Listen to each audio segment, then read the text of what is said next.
Bonjour à tous, nous sommes arrivés au jour 15. Se laisser guider par l'esprit ou par la chair. Si tu veux savoir c'est quoi se laisser guider par l'esprit et comment est-ce qu'on peut tomber dans le piège de se laisser guider par la chair, je t'invite à écouter ce message d'aujourd'hui. Prions. L'Éternel, nous voulons te demander de nous aider afin que nous puissions comprendre ce message que tu as pour nous en ce jour.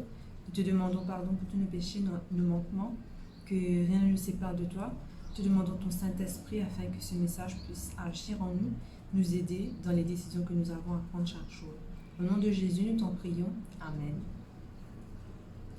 Se laisser guider par l'esprit ou par la chair. Qu'est-ce que cela veut dire, se laisser guider par la chair? Cela veut dire qu'on s'appuie sur sa propre intelligence. Cela veut dire qu'on s'appuie sur sa propre sagesse. Quand on lit dans Proverbes au chapitre 3, versets 5 et 6, il est dit « Confie-toi en l'Éternel de tout ton cœur, ne t'appuie pas sur ta sagesse. Reconnais-le dans toutes tes voies et il aplanira tes sentiers. » Dieu te dit « Confie-toi en lui ». En anglais, c'est « Trust in God ». C'est-à-dire « Aie confiance en lui ». Fais-lui confiance concernant tes choix, concernant ton avenir, il agira. Mais concernant tes plans, concernant tes projets, ta volonté, ne t'appuie pas sur ta sagesse, ne t'appuie pas sur ta propre intelligence. Mais en toute chose, tourne-toi vers l'Éternel et il agira. La Bible nous dit dans Jean 15, verset 5, « Sans moi, vous ne pouvez rien. » Sans Dieu, nous ne pouvons absolument rien faire. Et c'est Jésus qui le déclare. Si jamais tu veux arriver à faire quelque chose dans ta vie, si tu veux faire quelque chose de bien, si tu veux faire quelque chose qui va réussir, si tu veux quelque chose de sûr, le meilleur moyen de le faire, c'est en Christ.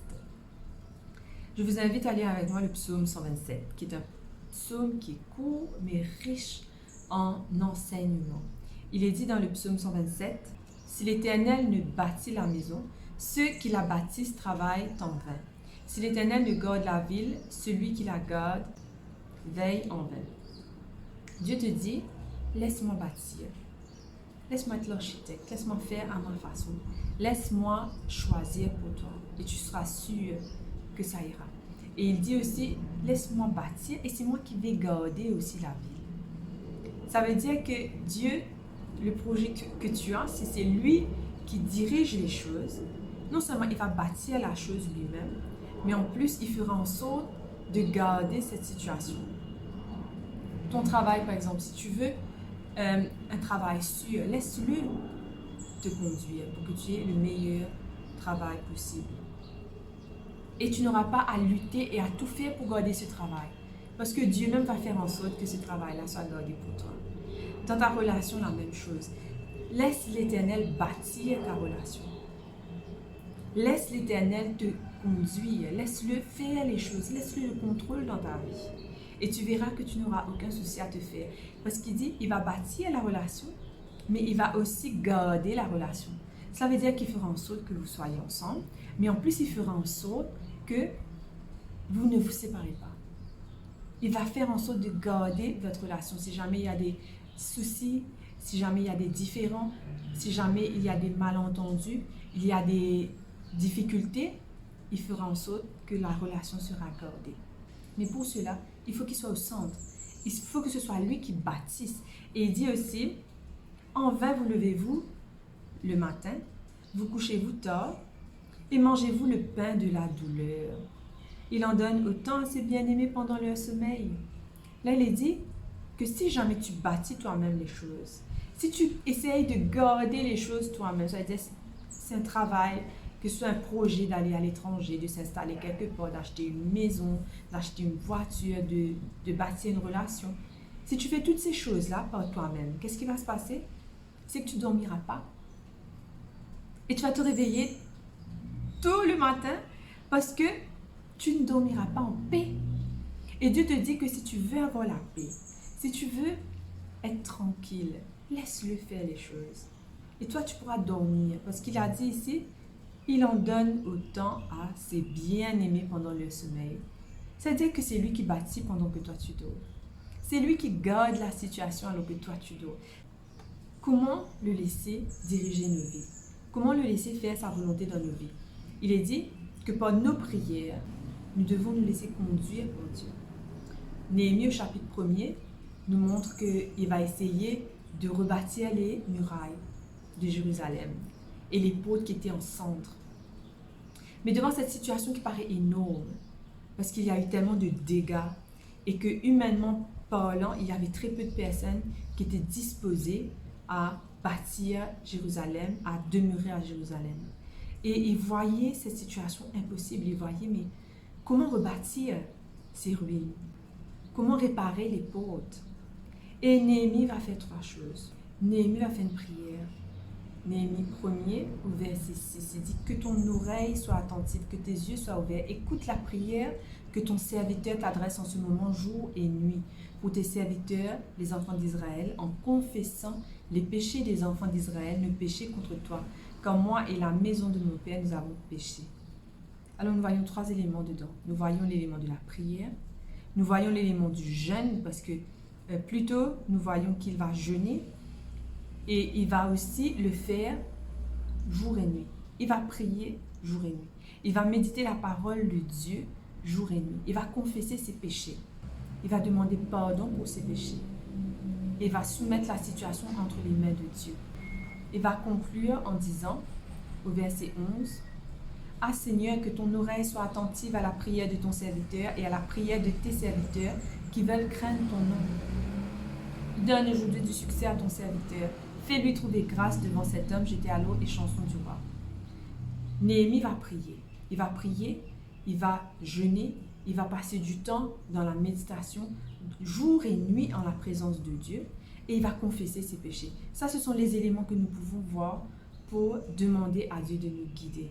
C'est de rester dans la prière, de reconnaître que par nous-mêmes, on ne peut pas, que la situation nous dépasse, qu'elle est trop grande pour nous, et que nous avons besoin de la solution qui vient de Dieu. Et non pas nous appuyer sur notre propre sagesse, sur notre propre intelligence, faire des plans et, comme le psaume 127 nous dit, on ne dort pas. On se réveille plusieurs fois dans l'année parce qu'on est anxieux, parce que notre esprit travaille, parce qu'on ne peut pas être en paix. Et Dieu te dit que si jamais tu veux qu'il te guide, il va te donner la paix, tu donneras le repos, tu pourras dormir sur tes 2 oreilles et lui, il se chargera de tout. Psaume 25, verset 9 nous donne la condition pour que nous puissions être guidés par Dieu et non pas par la chair, par nos plans, par notre intelligence, par nos propres moyens. Il est dit, il conduit les humbles dans la justice. Il enseigne aux humbles sa voie.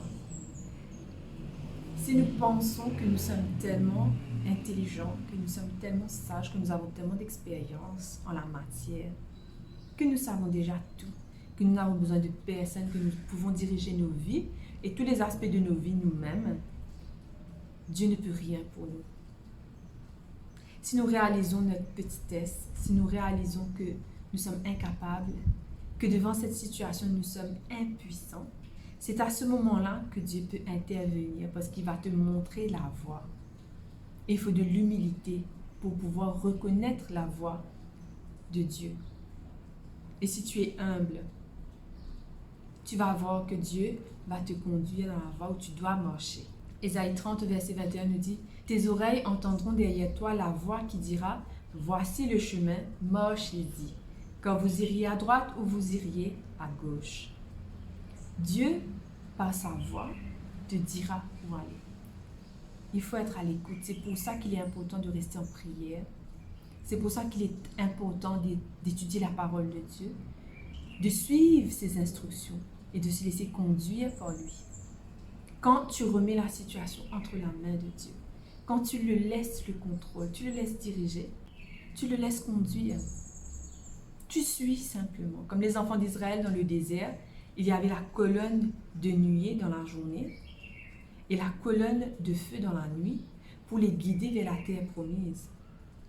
Et il n'avait qu'à suivre la colonne. Suis la colonne dans ta vie. Suis la voie de Dieu dans ta vie. Psaume 27, verset 11 nous dit « Éternel, enseigne-moi ta voie. Conduis-moi dans les sentiers de la droiture à cause de mes ennemis. » Nous devons aller vers Dieu pour qu'il nous montre le chemin à suivre. Nous voyons que pour que nous puissions arriver à se laisser guider par Dieu, À faire sa volonté, nous avons besoin de la modestie. Reconnaître son incapacité. Combien de fois dans nos vies avons-nous essayé de faire les choses par soi-même? De monter un meuble, de démonter quelque chose, de faire un projet difficile.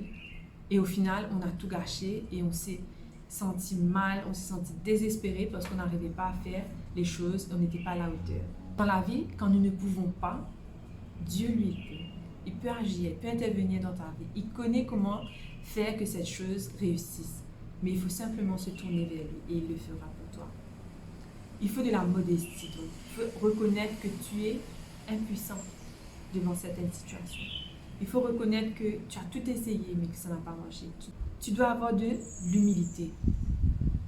Tu dois avoir la foi en Dieu. Cela veut dire que je prie, je dis à Dieu, guide-moi, mais je crois que Dieu va me guider.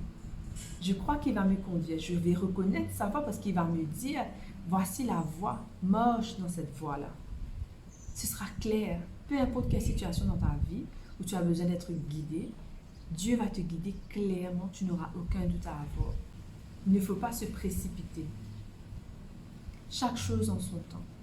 Souvent, on essaye de faire les choses rapidement.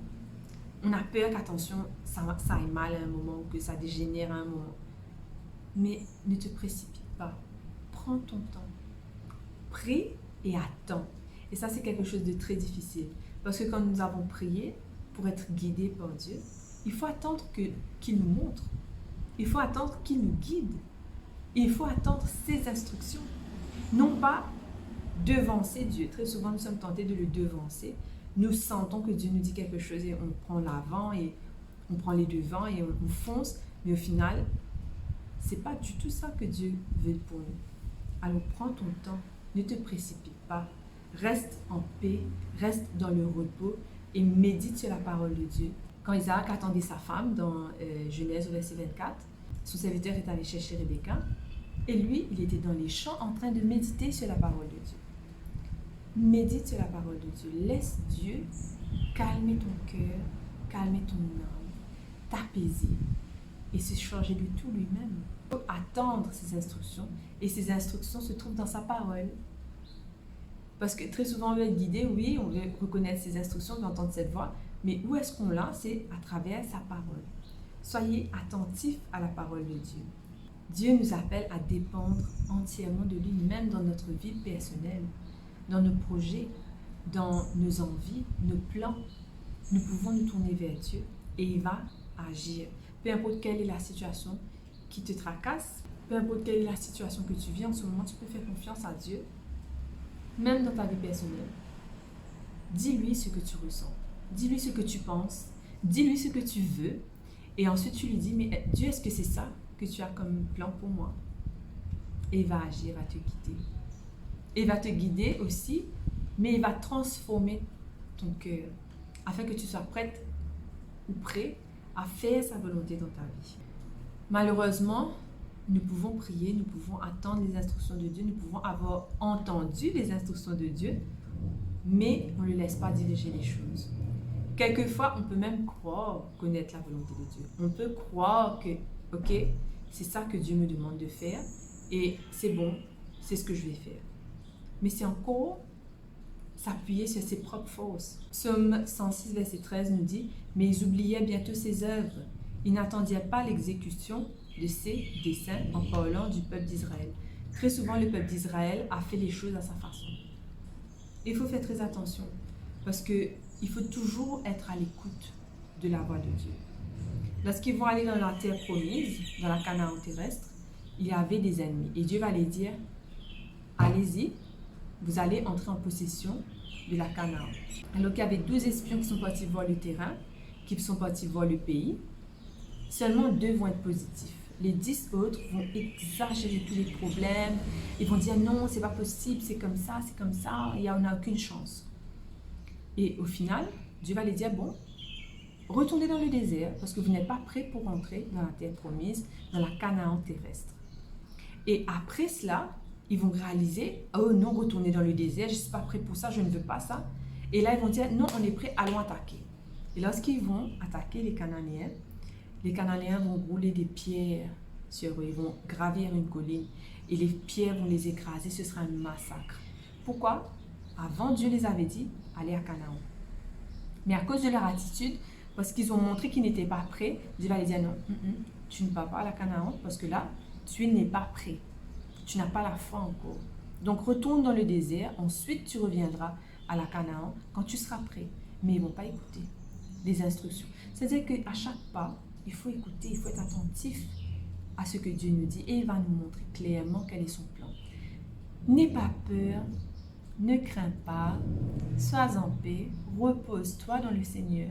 Parce que quand il dit qu'il va te guider, tu peux lui faire confiance. Il va lui-même prendre les devants, il va agir.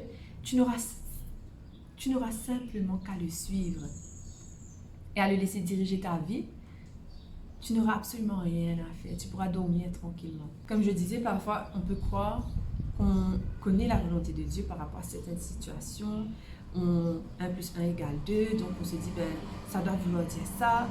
Et finalement, on prend les devants, on fait les choses à notre façon. Et très souvent, on gâche tout. Et on n'est pas en train de suivre la volonté de Dieu.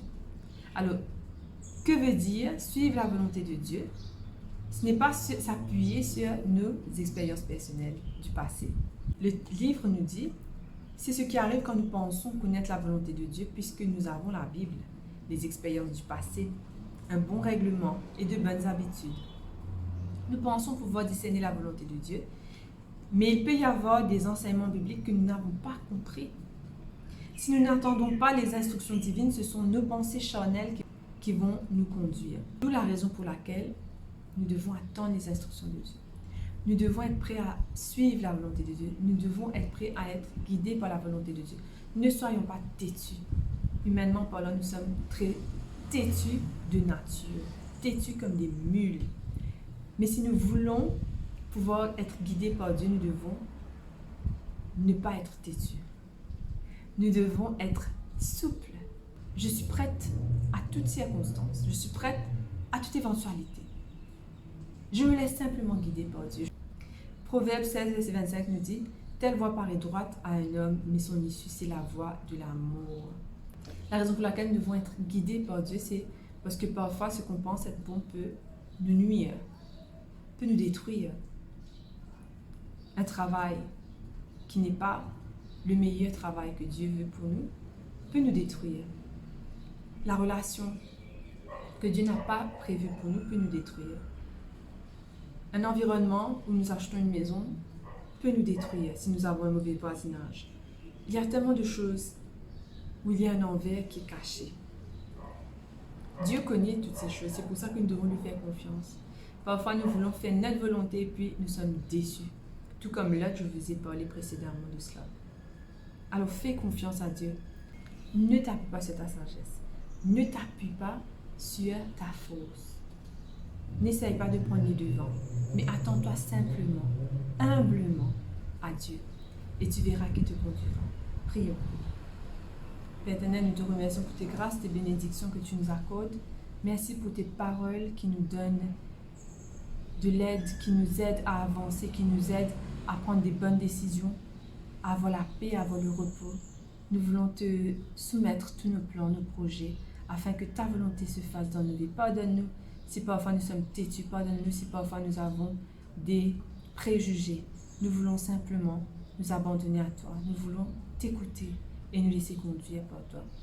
Que nous puissions attendre tes instructions, que nous puissions exécuter tes plans dans nos vies, que nous puissions accepter de faire les choses à ta façon. Te prions pour toutes ces grâces au nom de Jésus. Amen.